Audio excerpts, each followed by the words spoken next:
Howdy gamers, it's Leighton here from Leighton Night, the podcast that you're currently listening to in case you accidentally stumbled upon this, in which case I am sorry, but just wanted to let you know that there is a video version of this episode that is up on our Patreon for all tiers.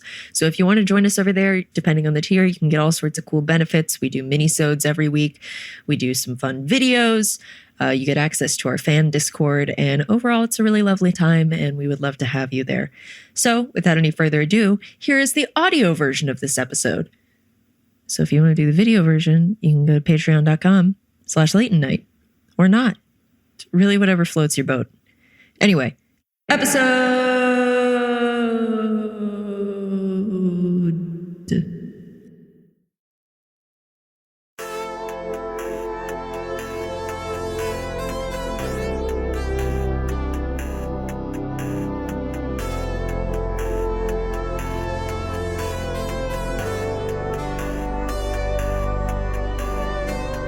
Brian, did you receive the picture?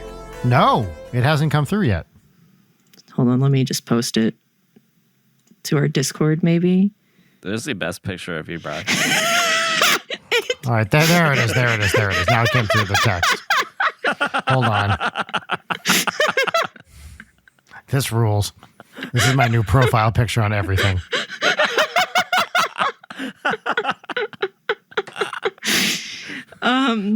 So for context for listeners, we've had a real set of shenanigans in starting recording this episode, a series of unfortunate events, if you will, that culminated in Brian's interneting out. And so he got totally frozen in what I can only describe as Jack Nicholson frozen at the end of The Shining. Yep. And it gets funnier the longer I look at it. We'll post it. Yeah, we'll post it. Hey, everybody. Welcome to Leighton Night with Brian Wacht and Jarek Centeno. Yes. Oh, wow. You. A quick intro. Just the three of us and the not guest. Do you like how much I committed to that? That's a great song. I do love that song. Is that Marvin Gaye? No. Oh, Jarek. Who was that? Just Shame the on two you. of us. It's Bill Withers and Grover Washington Jr. Bill Withers. Okay, I got him confused again. Yeah, Bill Withers, a true legend. A true legend. I know. I got him confused. I get a lot of people confused from, as you know, Brian, I got Billy Joel and Billy Idol confused. That's right. Springsteen and who's the other guy that got confused? Dave Matthews. Oh, yes, of course. And also Steve Miller. Steve Miller, okay. I have a friend, my buddy Rich, who has a theory, which is actually pretty accurate, that anytime you're listening to classic rock radio and you can't identify a song, but you've kind of heard it before, it's the Steve Miller Band. Ah. And fair shockingly hypothesis. true. Steve Miller Band has like an insane number of hits and yet is a very generic sounding band. Name three.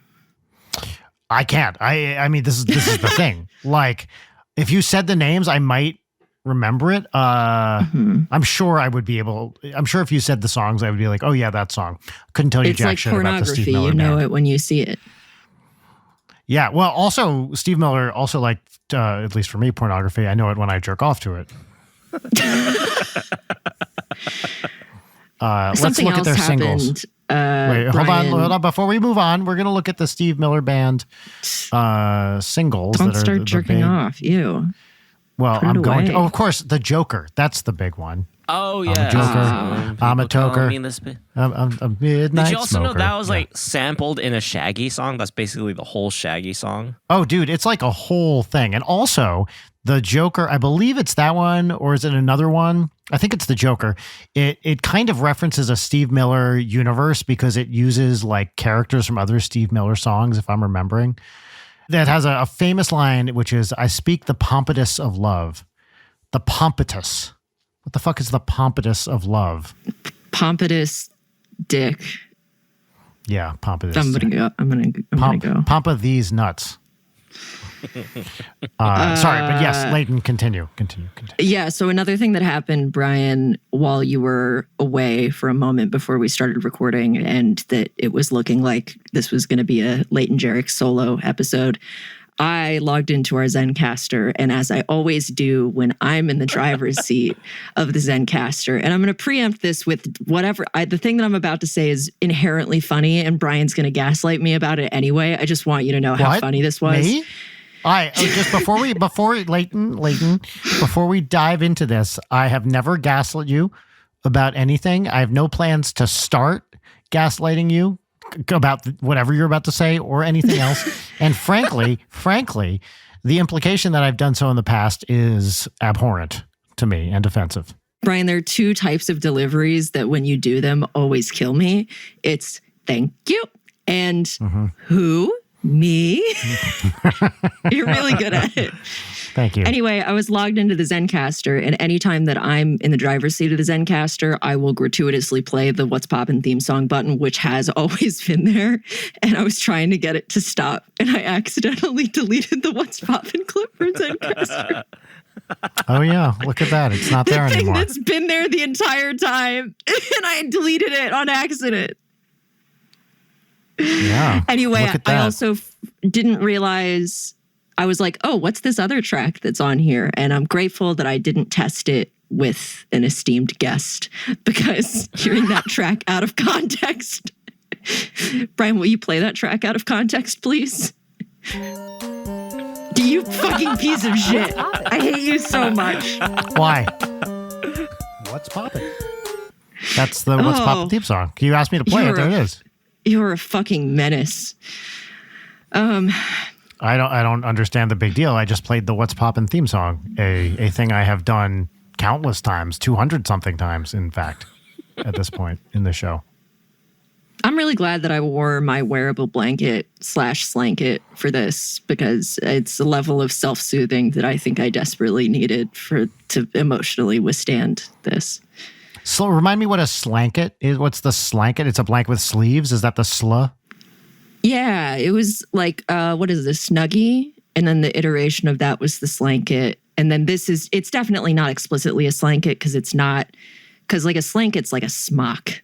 But this is it's just a massive hoodie with a pocket that maybe is currently kangarooing inside of. And it has a hood. And it's comfortable. Yes. Can we just I don't need hoods on things. I don't want them. Look at this shit. Yeah, I agree here. Hoods up, tits out. Let's do it.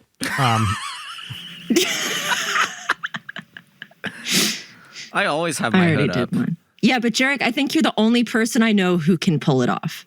Thank you. But this is exactly what I was about to say. Is I feel occasionally I will put my hood up, and I'm like, this, I can't pull this off. I feel often this way about most hats. I put on a hat and I'm like, nope, not working. And hood, I can't do it. I spent about 2 hours outside in the cold today for a elementary school soccer game. And one of the other dads there had his hood up on his hoodie and looked perfectly acceptable. And he's a guy not too dissimilar from myself, middle-aged white guy, had the hood up, looked totally fine and normal. Yet for whatever it is about my face and hoods, I can't do it. Jarek, I think you look great with a hood up. Thank you. Leighton, I agree. With that hood up, doesn't work. You know what fixes it? Sunglasses. If you fully commit and do sunglasses on top of the hood being up, you're golden. Yeah. Sunglasses absolve most fashion sins, honestly. That is true. I had a fun, can I say this? I think I can say this. A fun text exchange with my friend and yours, Jim Roach, who said, a buddy of ours is going to the Grammys, and he picked a stupid suit out, from Goodwill, corduroy suit off the rack, complete piece of shit. We were making fun of him for it. And then he made Esquire's best dressed of the Grammys list. That's amazing. That's a huge awesome? W. That's incredible. My favorite type of dressed up fit, if it just is kind of dumb. I think that's the only way that it works. I'm curious, have we ever talked about this? Would you pick out outfits for me? Is that something you would be interested in and willing to do? You and Rachel maybe together?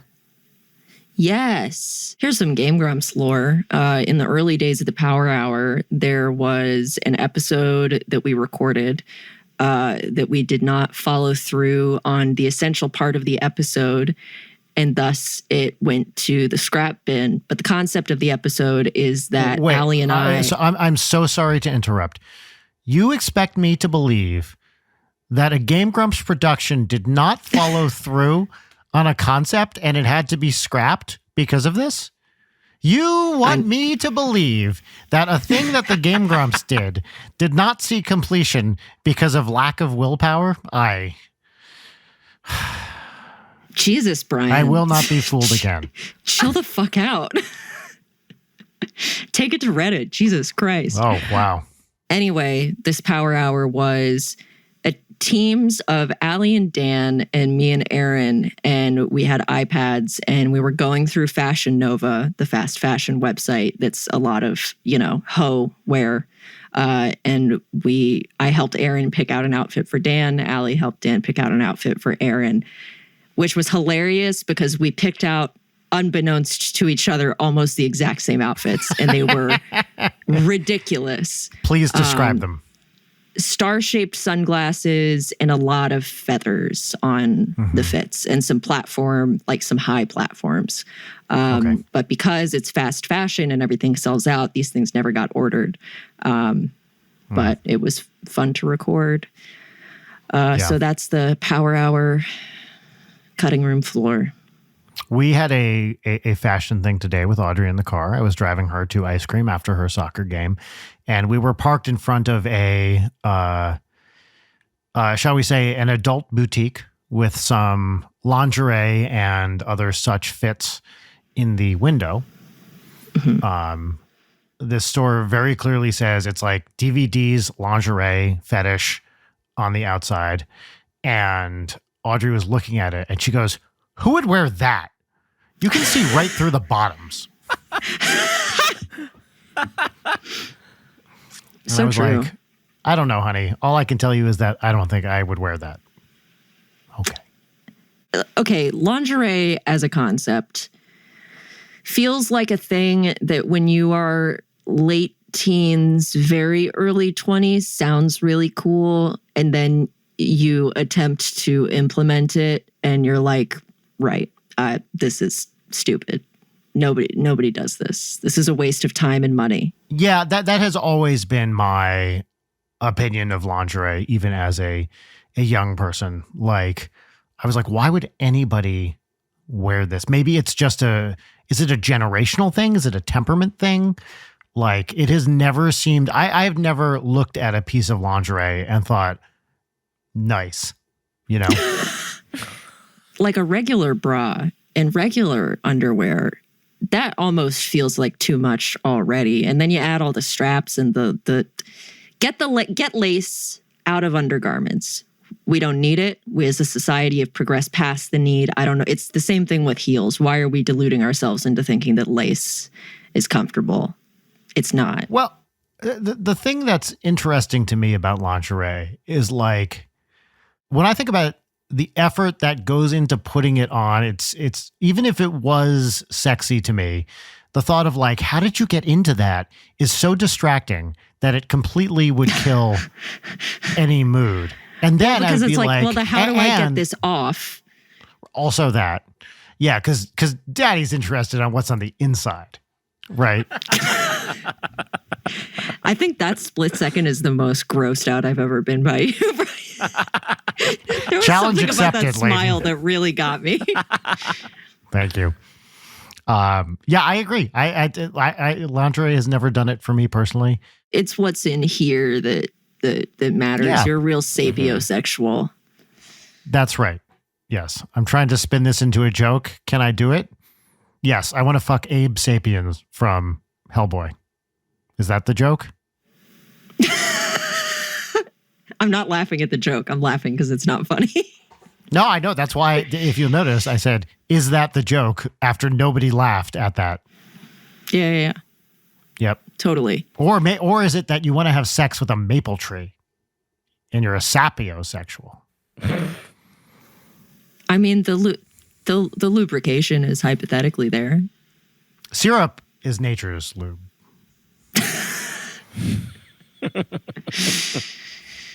Oh. Do you guys say syrup or syrup? Syrup. Syrup? Yeah, see, I say syrup too, Jarek. You say syrup. Rachel also says syrup. Syrup. The correct way. Yeah. Oh, shit. Pecan or pecan? Pecan. No, I think I say it differently from both of those. I think I say, by the way, I know for a fact this word has like a billion different pronunciations that people say. I say pecan. Pecan. I don't say pecan. I say pecan with the accent on the pecan. All right. Pecan. Like the thing I have in the corner over here that I pee in. For when I get thirsty. You're on it, Brian. I think we need to put you under more like personal emotional stress. It really makes you funnier. You know what? I hate to admit it. You are 100% correct. When I feel like I have nothing to lose, the comedy goes up to 11. And yeah. I feel like for me, the equivalent is it, as has happened many times with this show. If I'm too depressed, I literally cannot do it. And listening to me talk is like, you need professional help. But if I'm really, really, really anxious, that's when it pops interesting. off. Yeah. And then mania weirdly is the other way around, because then I just can't say words correctly because of the, what do you call it? The rush of speech or whatever. Your brain and mouth is not your connecting. Mouth can't keep up. Yeah. Jarek, when do you think you're at your best in terms of podcasting? Shirtless? Oh, hell yes. Yes, actually. Yes. In the daytime, because I don't have to set up any of this lighting stuff. This lighting stuff is your very exquisite confusing. lighting setup. Yeah. Looks like I'm being fucking interrogated right now. It really does. I must say, look, my lighting isn't quite dialed in either. I'll be the first to admit it. I have never seen you with good lighting, Jarek. Not even close to good lighting. In real life? No, in real life, of course. But for the podcast, there's always some element of it that is completely unhinged. Like right now you look like, also because of you're wearing a dark thing, it's just like your face is just like floating in darkness, but weirdly the foreground is very well lit. I don't quite know how you balanced it. It's kind of nuts, or it's like totally blown. It's fascinating. It's a work of art. I love it. Yeah. Thanks. I appreciate it. I mean, you're an audio genius. I'll be the first to admit it. Lighting, I must admit, maybe is not your forte. I'll admit that. Yeah, look, I would admit the same thing about me. I don't know audio and I don't know lighting. Look at that. Look at us acknowledging our flaws as Our human limitations. beings. I think that's very real of us. Because this is a podcast where we talk about the real issues. That's right. We really get into it, and we get into it and we get intimate. Now, speaking of getting intimate, Jarek and I just spent 2 weeks living together. Aww. You know, we did, yeah, in Toronto with Dan and Jim Roach. Yeah. Okay. Thank you for taking my fucking joke, Jarek. You did it. That's exactly the one.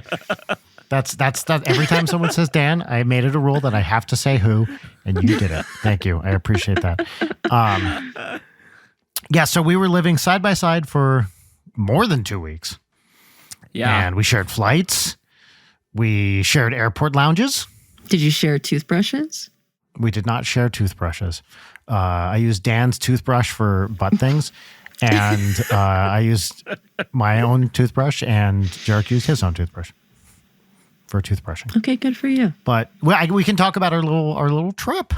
Now, I don't want to give away any track list, but I think we can say everything else. Jarek, do you want to? What sticks out to you about our sojourn to Toronto? Which I should say, in case anyone doesn't know, even though we've mentioned it before, this was to record the album Under the Covers for a Brian Weck solo project, which will be coming out in 2025. What are the highs, lows, and woes of our Toronto trip?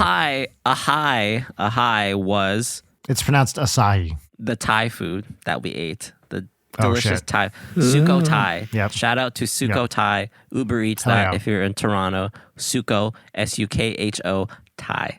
What you got? Got a good khao soy. Got a good yellow curry. It's the best. I had a red curry from them, which was awesome. Just really, really great Thai food. Mm-hmm. Yeah. Love it. A low. One of the lows was my bedroom also had the laundry machines in them. So these guys would come in to do laundry in my bedroom, which is a little unfortunate. Not while you were like sleeping, though.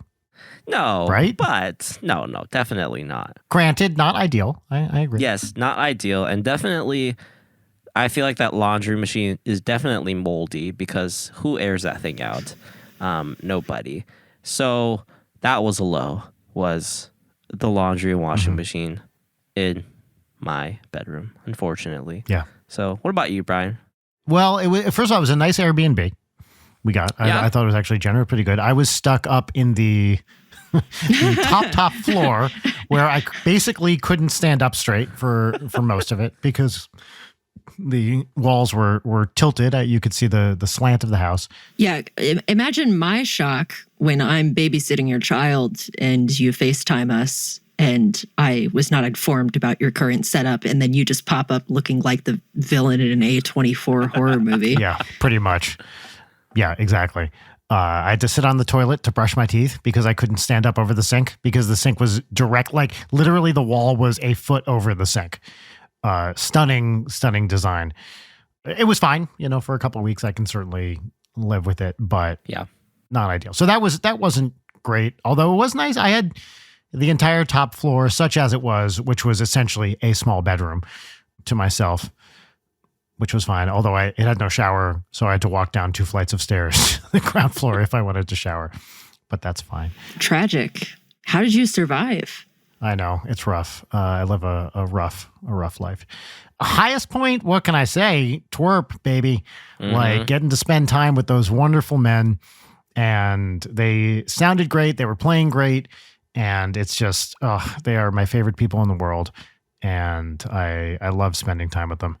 And we got to hang out in the studio and outside the studio. It was just awesome to see those guys. Yeah, even though they're like really bad guys, they're just the greatest. Terrible people. Terrible people, which is why we get along. Because exactly. We did some plotting, we did some scheming. We did a little finagling, actually, of some details to get the scheming to work, which, and because it's Canada, one Canadian finagle is like 3/4 of an American finagle. So true. That's a good deal. That's a good deal. You can get a lot shenanigans. Evil. There were some shenanigans. Yep, there were some shenanigans. Well, Phobos, Lord Phobos, of course. So another high was the Très Magnifique show at the Garrison in Toronto, which was really fun. And Lord Phobos did an opening set. We had 2 openers. One was a band called Body Butter, who were great. And then Lord Phobos did a set of steel guitar music, some originals, some covers, which was fucking awesome. Incredible. I didn't hear quite the whole thing because I was preparing for my own set right afterwards. Jerking off. You know it. Here's the thing with jerking off while you're listening to music. You gotta let it build. Right. Mm-hmm. It's not the usual 3 to 5 seconds. It's more like a 30-minute build. Well, you have to get the cue, Yeah, that's exactly right. But I heard him sound check and a bunch of his set too, and he's so good at this fucking weird instrument. It's such an odd thing. Like a steel. If you look at it, it's it's like horizontal. It's basically laying down on a surface. It's a different tuning than a normal guitar. Its intonation is different than a normal guitar, which I hadn't realized, which kind of gives it its signature sort of flavor. It's a related but very different skill set, and he is so good at it. And he had these like real, shitty Casio Tony backup beats, which were fucking awesome. The best. Yes, like doom, so good. Doom, doom, doom, that kind of stuff. Those are delightful. It was awesome. So really, really fun to see him in a different context. And I think he might have an album of that he's working on or something. That's exciting. Also, he's got his, when he talks, we all know what Lord Phobos sounds like. And watching him antagonize an audience where they can only understand about 30% of what he's saying is incredible. He and Trey share a similar ethos when it comes to being combative with the crowd. And I do like that. I wrote new material. It's the only way to do it. Yes, I agree. Look, I think if the performer acts like they want you to be there, something has gone wrong. So I worry, as with many, many things I do, I think this like kind of entitled asshole character is very funny, but every single time I get off stage, I'm like, did I push that one too far? And I don't think so. Well, also, you're such like a genuinely warm and extroverted person otherwise that I think that's like the only way you can pull it off as a human being. I think so too. The problem is people don't know that part. I think sometimes, right? But hopefully it doesn't alienate too many people, although hopefully it alienates a couple. Yeah, it's kind of the goal. My goal, and I don't want to blow any jokes. I wrote 2 good jokes that I'm going to use on the road. My goal is to write 1 stupid jazz joke every night. And so by the end of tour with Twerp, where we're doing 6 weeks, I'll have a whole arsenal of like dumb jazz jokes. I'm going to tell you one right now. We're going to cut this from the podcast. So I'm going to tell you this joke. Too exclusive for the pod. We're just going to hear the reaction to it. Okay. So I would occasionally do some music theory education. Right. And one moment of education was that joke went over well. I like that joke. It did. It landed really well at the Gears. Yep. It hit. So, yeah, it was a great trip. We got a lot done. And it was cold, but generally the weather was pretty good. Now, Jarek, this was interesting. This is one of the longer stretches you've ever had in such cold weather, right? Yeah. When we got there, it's like 16 degrees Fahrenheit. Yep. Oh, I will add a highlight was while I was in Toronto, I got to go to the Kim's Convenience store. Oh, yeah. That's right. Named after the show, Kim's Convenience. Oh, yeah. Other way around, right? The show is named after that store, isn't it? I don't know. I was also told that they changed the store name after the show. Oh. So. Oh, okay. But I could be wrong. Actually. Yeah. People let me know in the comments. But that was a big highlight of my Toronto trip. Yes. You were very excited about that. And you guys got back in time for a bunch of LA rain, which is always a joy that makes me happy and not terror about my ceiling leaking. You're okay?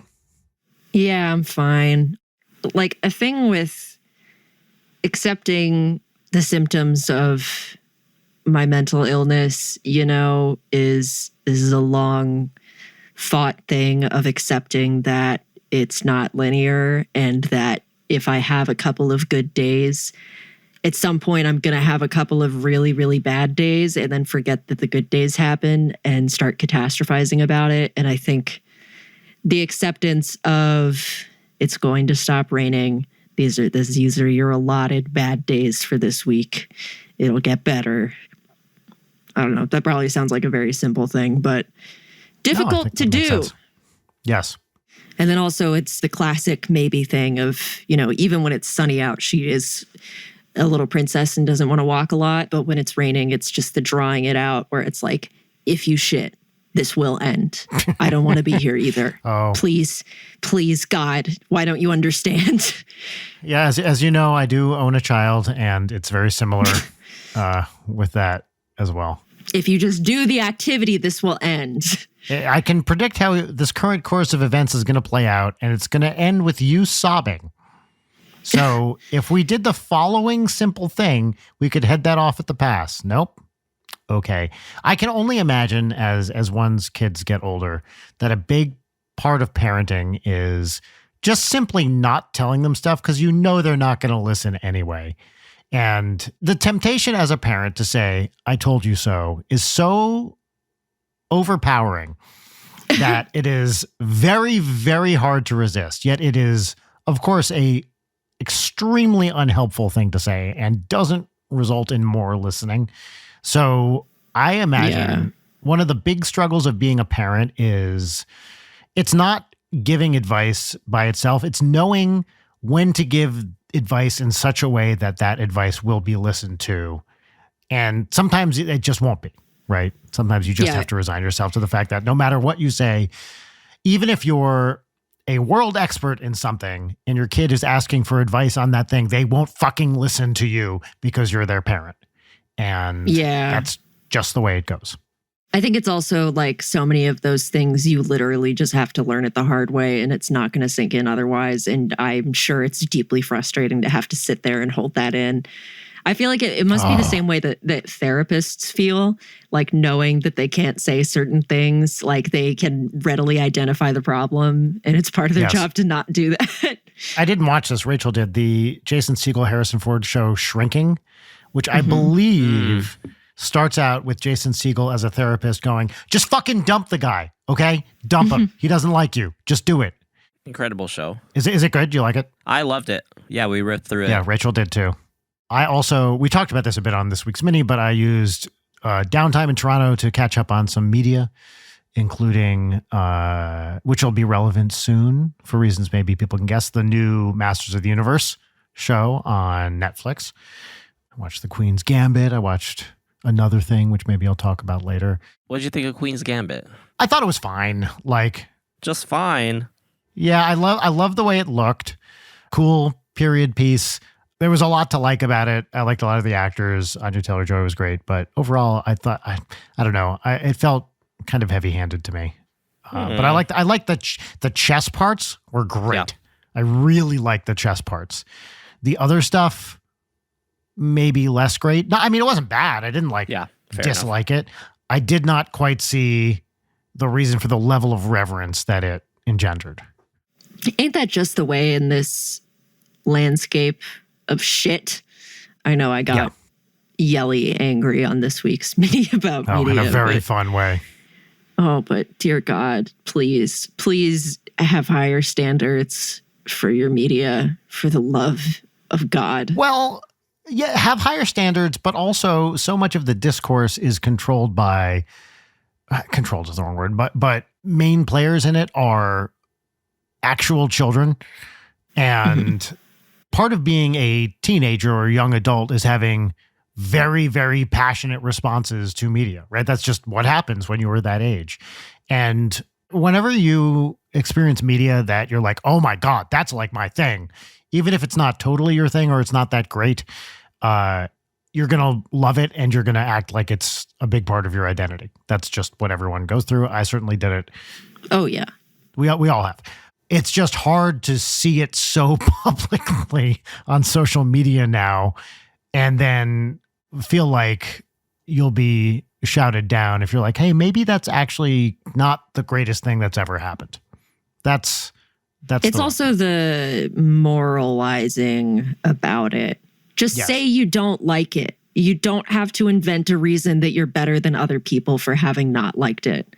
That's right. I think there are valid things that you can moralize about, but a lot of the time it's like, do you even give a fuck? Like, do you actually care? Or do you just want people to see that you're a good person?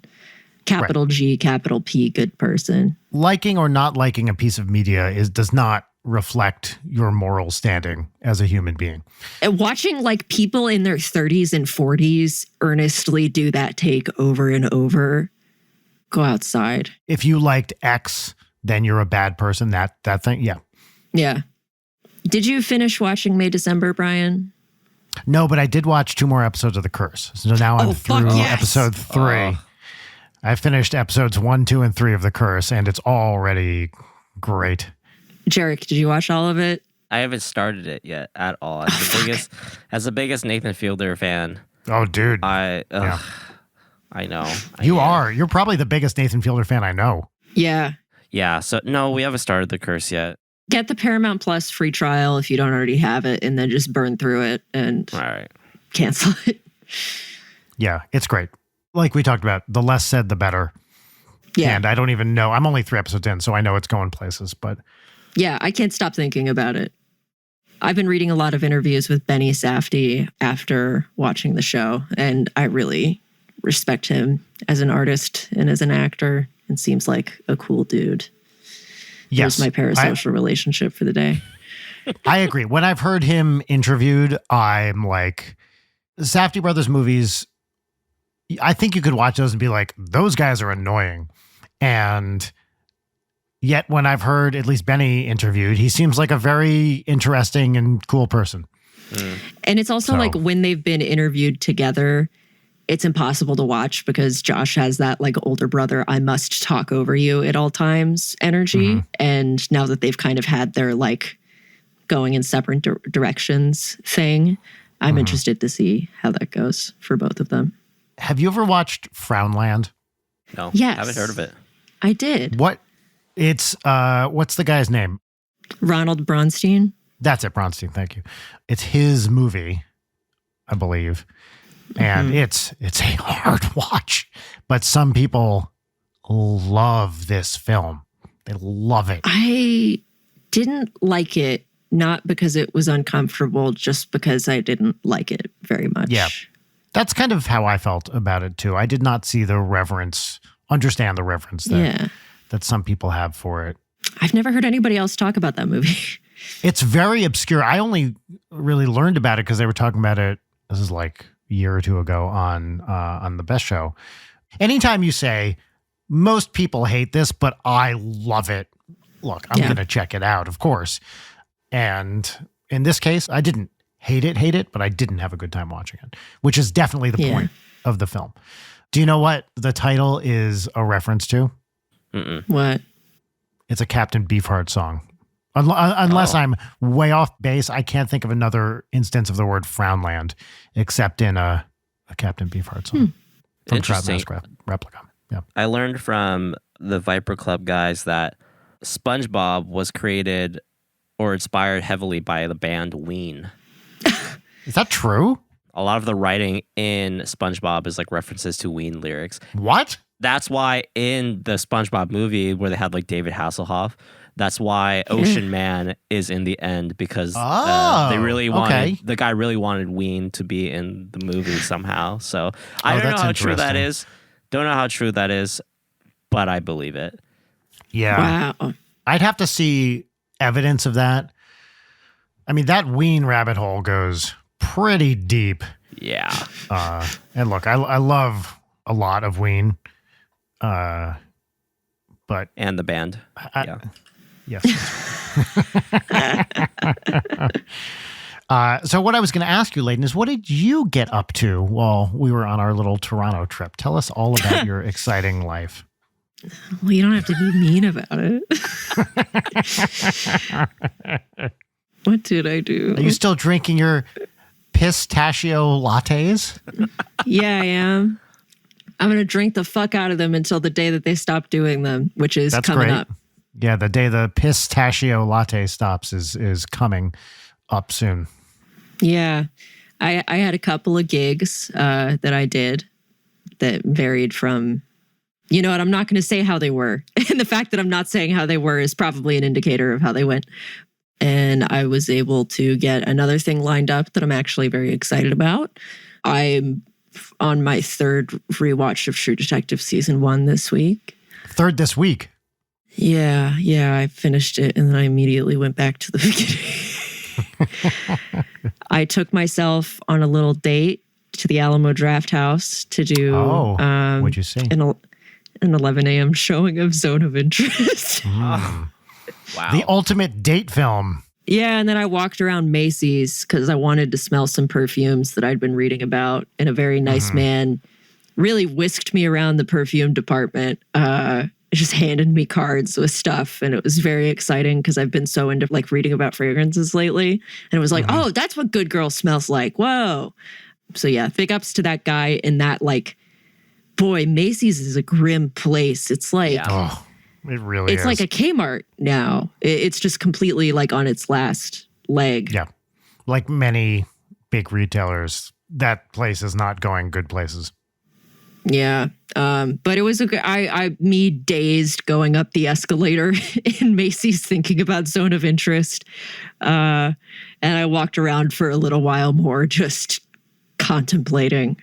Great film. Can't recommend it. And I mean, horrible, but really great. Mika Levy, just the greatest of all time.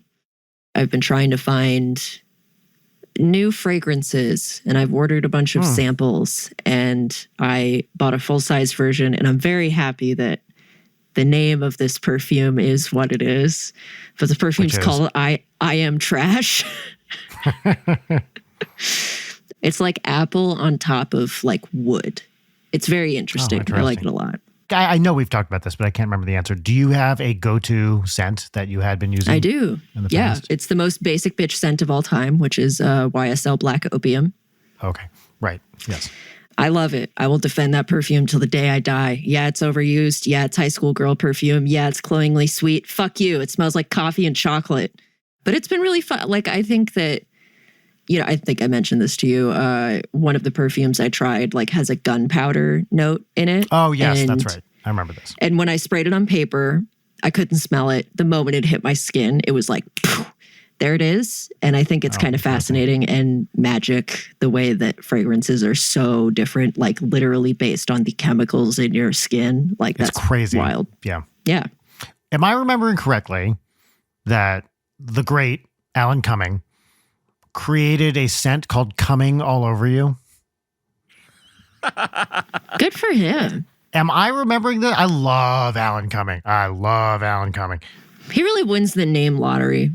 Yeah, and he's also awesome. Cumming the fragrance. That's what it is. Who is Alan Cumming?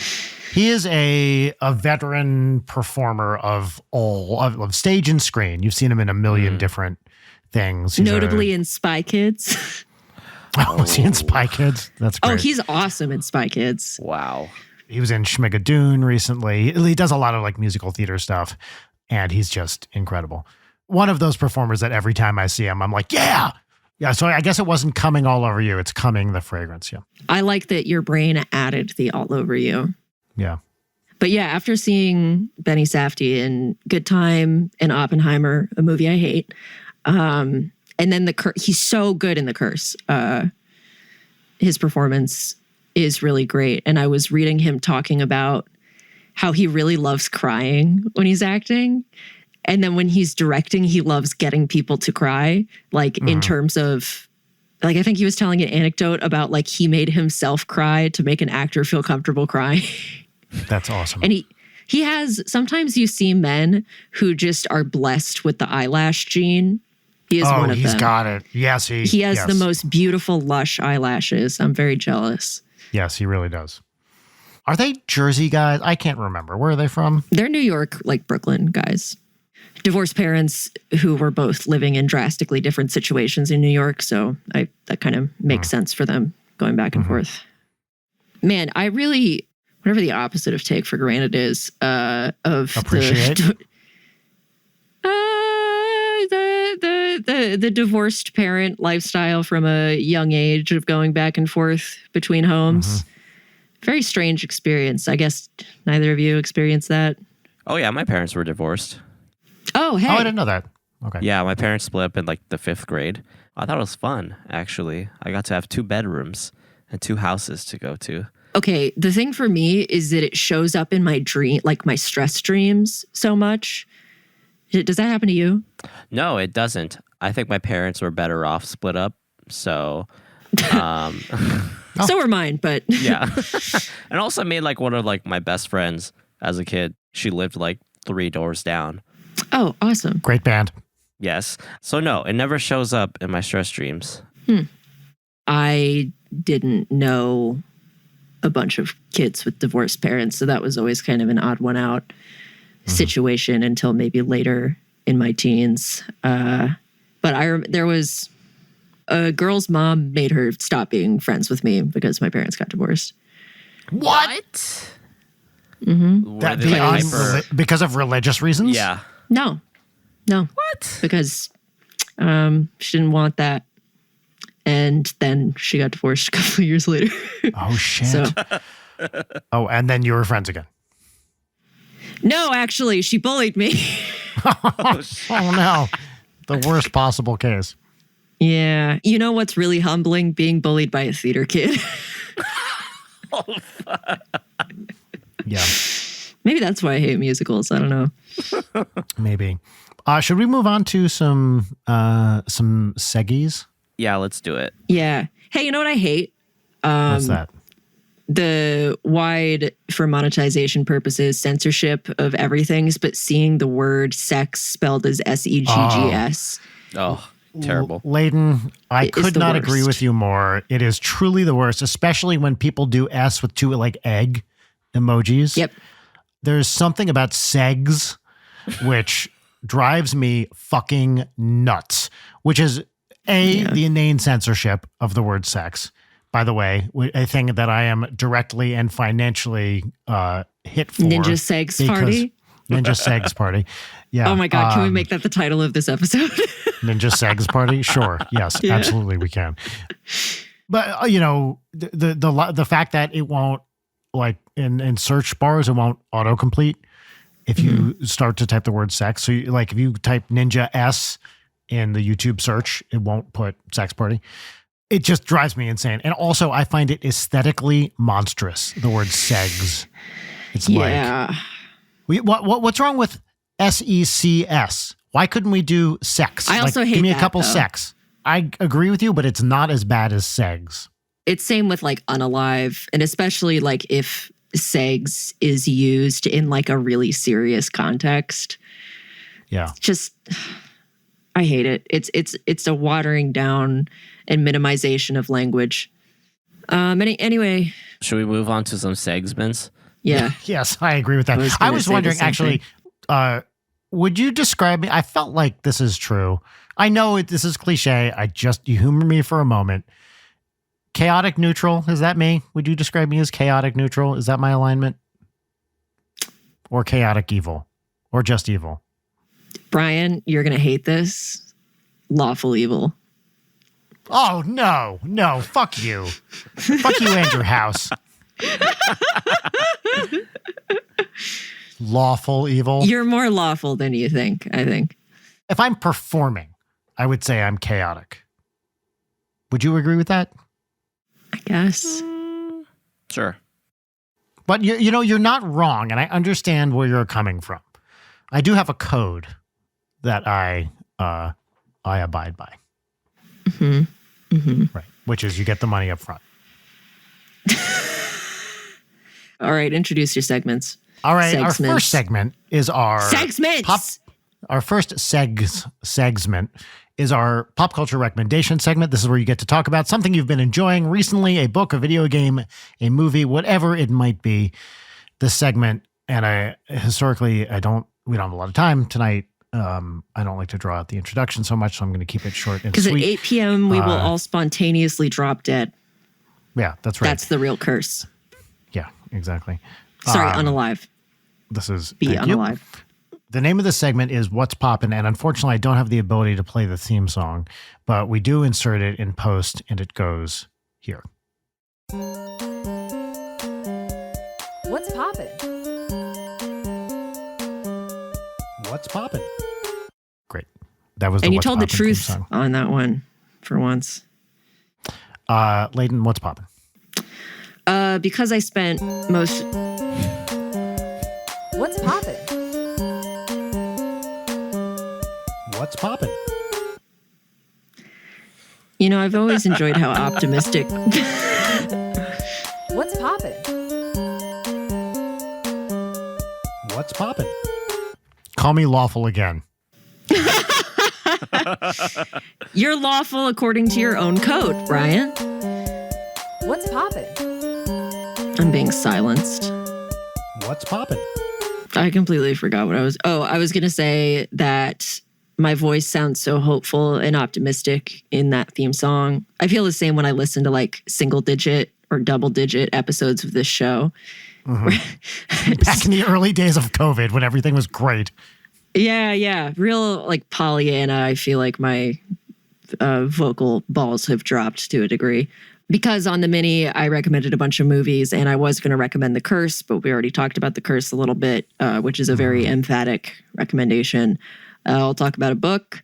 And the book that I will recommend is My Friend Anna, which is about Anna Sorokin, the, scammer, that is written by her friend who was taken for a ride. I found it very compelling and fascinating as like a character study of someone who is so brazen. Mhm. Yeah, truly. Yeah, so I recommend that. I was so viscerally stressed out reading that book. I haven't had that effect from like a nonfiction book in a while, but like being at the point where the author, whose name I forget, which I should just Google it, is on the hook for $60,000 and it has ruined her life and is spending weeks and months being strung along saying, oh, I've sent the wire, I've sent the wire, I've sent the wire. Reading that, like I just kept having to take breaks because it was so... I was sweating. So yeah, really recommend My Friend Anna. Great. Cool. What's popping Right. for you, Jarek? What's popping for me? Let me know if I need to take this out. But Oh, it is The Russian Alphabet by Brent Weinbach. I don't know if you've ever heard it, but it is very... No. I like Brent Weinbach. I've Yes. never heard the Russian alphabet. Why would that be too edgy? It's because it's Brent Weinbach going down like the alphabet and in a Russian accent, and some of the lyrics could be a little too edgy for some. Okay. Well, for those of you who listen to that and feel upset, Jarek, what's your phone number? Just real quick. Just give me, you know what? You don't need to give everybody all the digits. How about 9 digits of your phone number? Well, and liking something is also you endorsing everything that is in the thing that you like. And everything obviously. the author has ever done also. Yeah.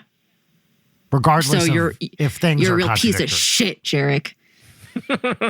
I mean, one of the things that would happen while we were in Canada is, Jarek, you were talking a lot about how great you think Putin is and how you feel that, Russia is really kind of the future of the world. And you said, you were really going off on Zelensky and a bunch of the Ukrainian stuff. So do you want to really take this moment?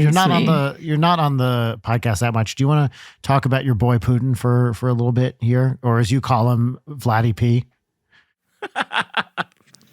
Jarek, how does it feel to be the subject of this? I feel like I'm being harassed. Thank you. Yeah. Yeah. I'm I'm saying a true thing that happened. That's all. I'm Yes. just talking. I'm speaking my truth. You're which a is to truth say- teller. I'm a truth teller. I'm a gadfly.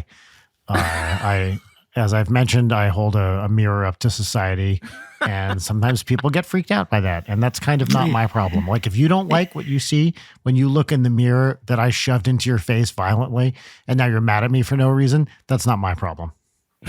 Yeah, like a mirrored house that you've put in the area that you're rapidly and heartlessly gentrifying while convincing yourself that you're a good That's person. exactly right. Yep. That exact kind. Well, in the event that I need to take out that pop-in, this is my other pop-in. My other pop-in is, again, the OC. We're on the second season of the OC. And Ooh, love the OC. the OC is incredible. But guess who was in the OC last night? Was the band The Killers. Like pre-blown Whoa. up. Oh. So it was like when Really? Brandon- Before Mr. Brightside. I think it was like kind of just that cusp. So like I think Mr. Brightside came out in like 04 and like the season was like 2002-03.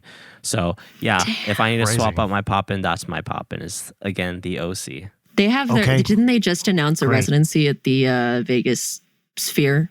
Oh, really? my I didn't know God. that. That would be incredible. They're from Vegas, so that makes sense. That would be great for them. Really? I didn't know Okay. that. Yes. And so was Panic at the Disco. They're also from Vegas. That makes sense. Were you big into Panic at the Disco, Jarek? I wasn't. Just only the hits. But Yeah. nah, they were What's fine. the big 9 in the afternoon? Is that Panic at the Disco? Is Yes, that their 9 big in the one? afternoon. You pulled and out then- 9 in the afternoon as a big hit for them? I don't know. That's the first one that came to me. What were their other That's ones? fascinating.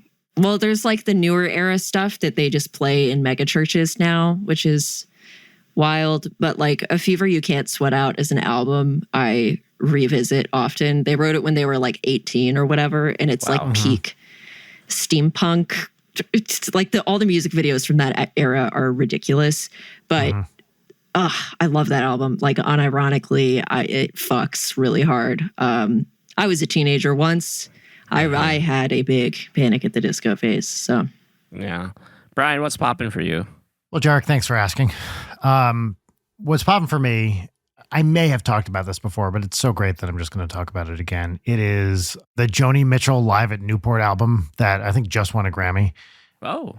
You know, after many years of not performing due to ill health, you know, has been doing some shows recently, notably a lot with Brandi Carlile, who is also awesome. And Yes.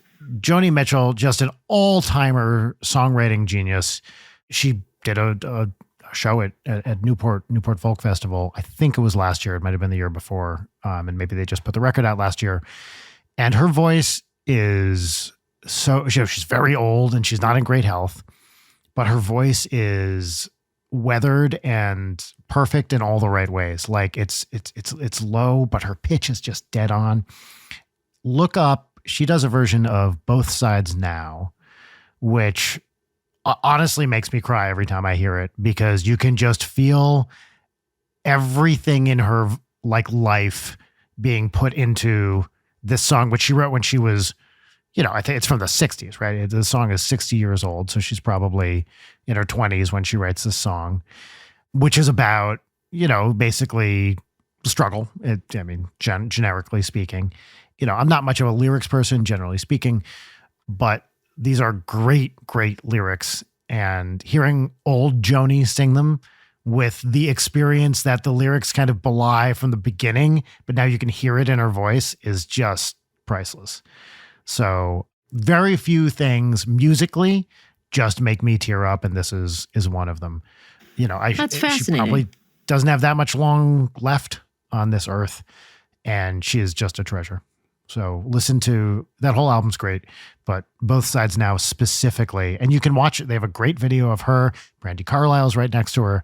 The beautiful ensemble singers, instrumentalists, and you can watch Brandi Carlile, and it seems very genuinely like almost not be able to sing because of how emotional this song is making her. Wow. wow. Yeah, so that's my pop.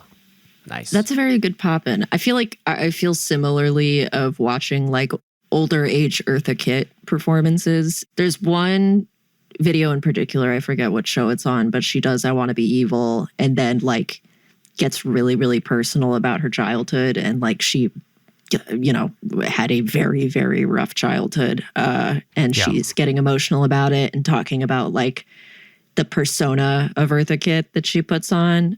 She was just the greatest, absolute greatest. Yeah. All right, time for our final segment, which is called Peaches and Lemons, but we're going to do one peach each this time because we're all tired and we want to go home, even though we are all literally at home. So here's the theme song for that. What's poppin'? What's poppin'?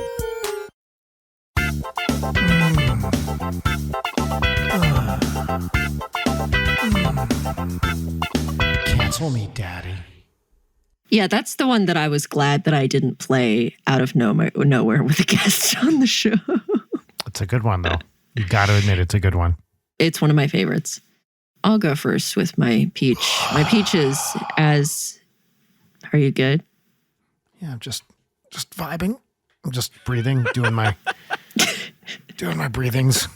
I got to do my breathings people normally we edit these out of the show, but about an hour, 7 minutes in every show, I do my breathings.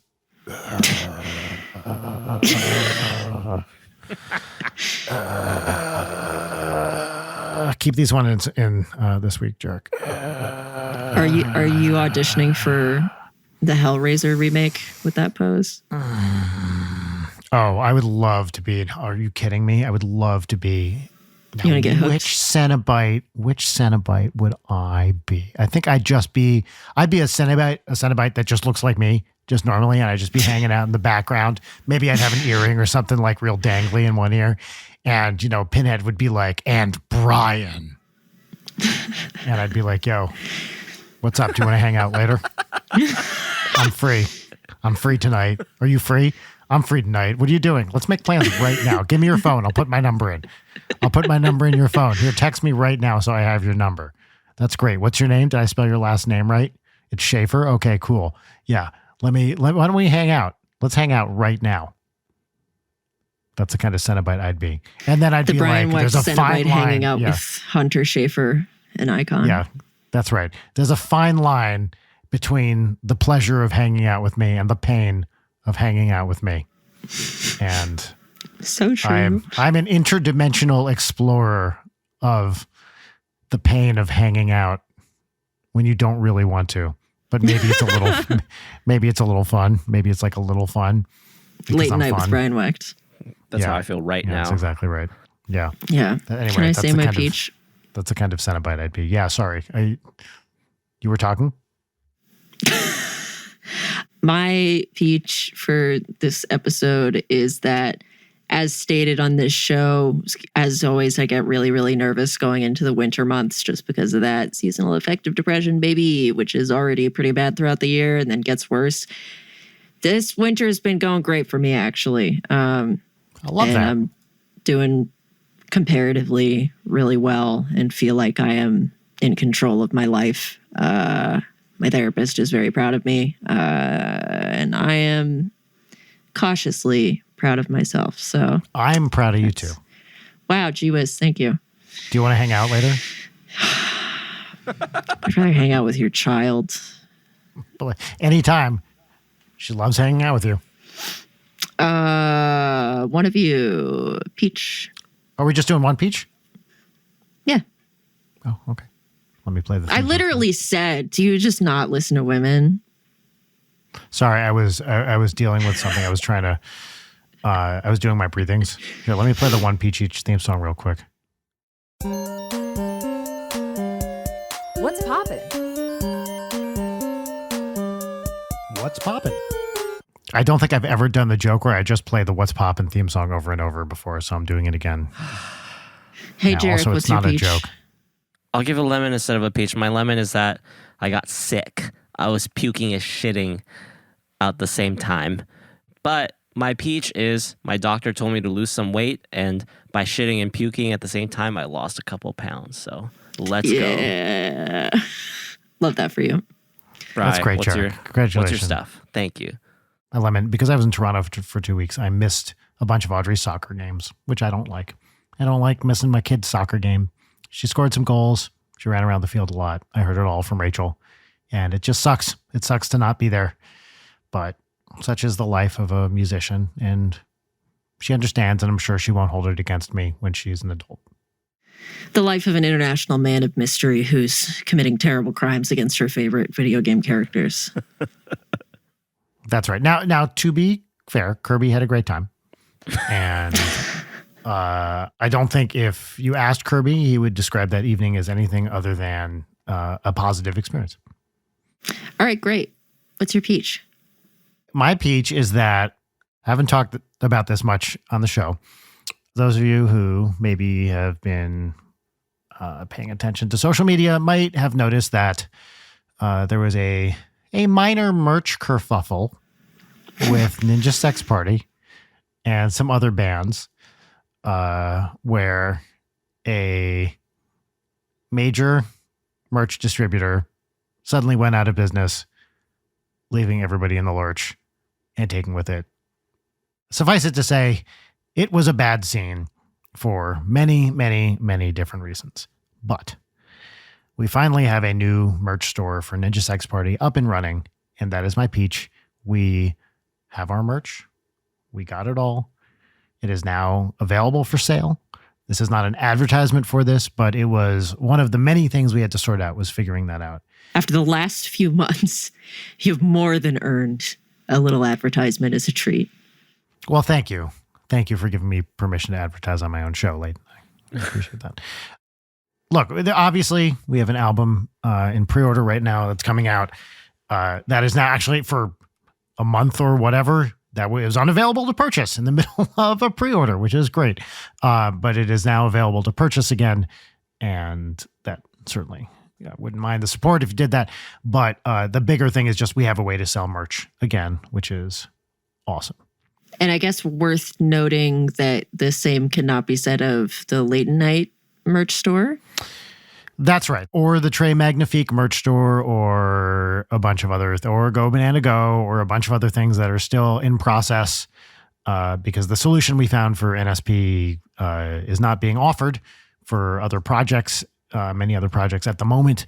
So we do need to figure something out with that. But we will. So for all two of you who wanted to buy a piece of Late Night merch, sorry to disappoint. Yeah, that's right. I look forward to making more eventually.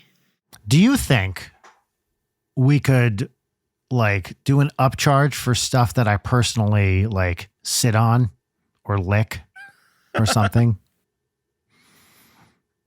Like Hand Sat On by Brian Wecht, Dr. Brian Wecht. Right? I sat on your t-shirt for 10 minutes. Now you have to pay 25 cents more. You could touch them with your feet, maybe. That feels like more on brand for you. I like that. Yeah. Get a really big stamp pad, stamp your foot, and do it like a baby's birth certificate. Oh, that's a great idea. On the front of the Trey Magnifique album cover.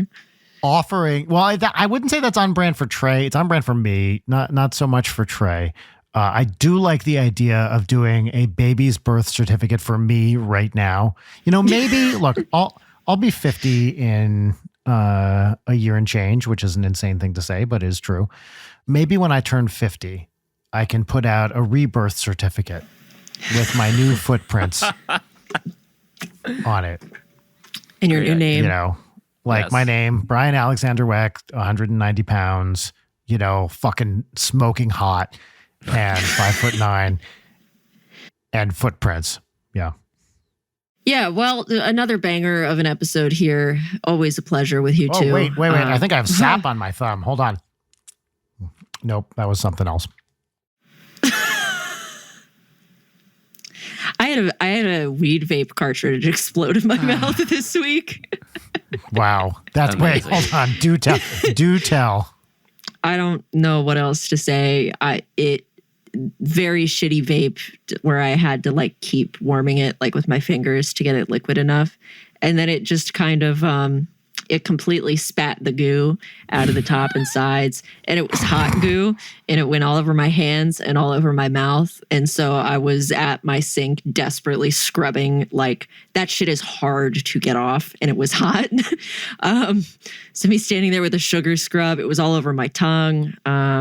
Nobody clipped that. It was a really unpleasant experience. I didn't enjoy it. I'm sorry, Leighton. If it's any consolation, you deserved it.